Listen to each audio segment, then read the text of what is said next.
A moment of silence to honor one of the toughest players to ever. The family for NHL enforcer Derek Bugard has donated his brain to researchers who will check for damage that may have been caused by repeated concussions.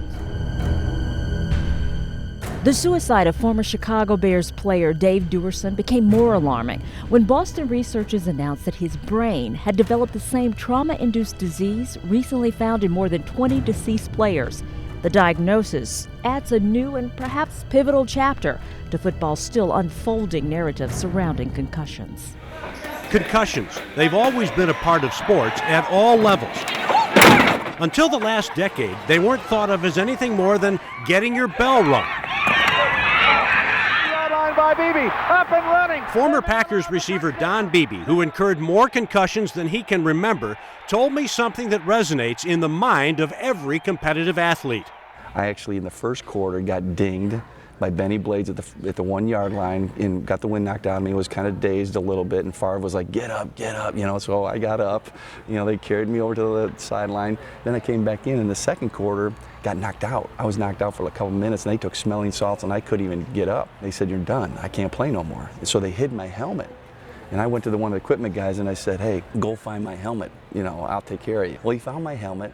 I put it on, I run out on the field and scored a 65-yard touchdown. So I was like, okay, I'm fine, But that's the mentality.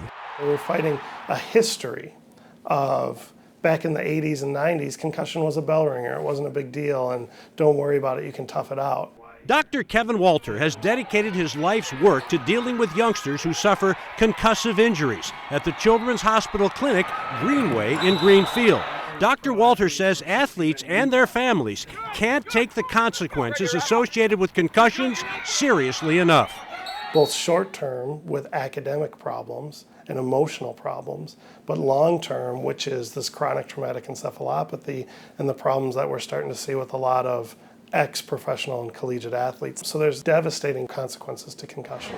Again, at any level of competition, athletes can't wait to get back, so the challenge can be daunting, although Packers Super Bowl MVP Aaron Rodgers actually helped in that area.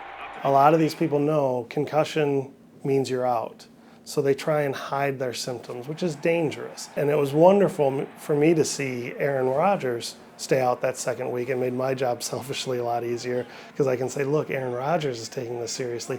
On the high school and youth level, you need to take this seriously too. This is not an ankle injury where if you mess up your ankle more, maybe you wind up in a cast or you have surgery. This is a brain injury, and if you mess up your brain more, it's not coming back. Yaslin Perez, a standout athlete at Thomas More High School, suffered a concussion in a soccer game 1 month ago. I don't remember what exactly happened, but I fell back and hit my head, and I know that my head bounced off the ground. Yaslin pulled herself out of the game. Her concussion symptoms didn't start immediately. I had a headache, but the symptoms didn't really kick in until the next day. I couldn't focus in school, and my head was hurting, and it just wasn't normal. That's when Yaslin's mother took her to the hospital. She was sent to Dr. Walter and given a baseline test. To memorize words, shapes, numbers, and then kind of a speed test. Which confirmed a concussion.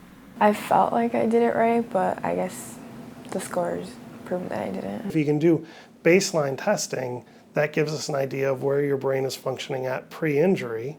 So now it can make my assessment of that post-injury test a little bit more accurate. If you don't have baseline testing, I still use it because I can link it up to grades.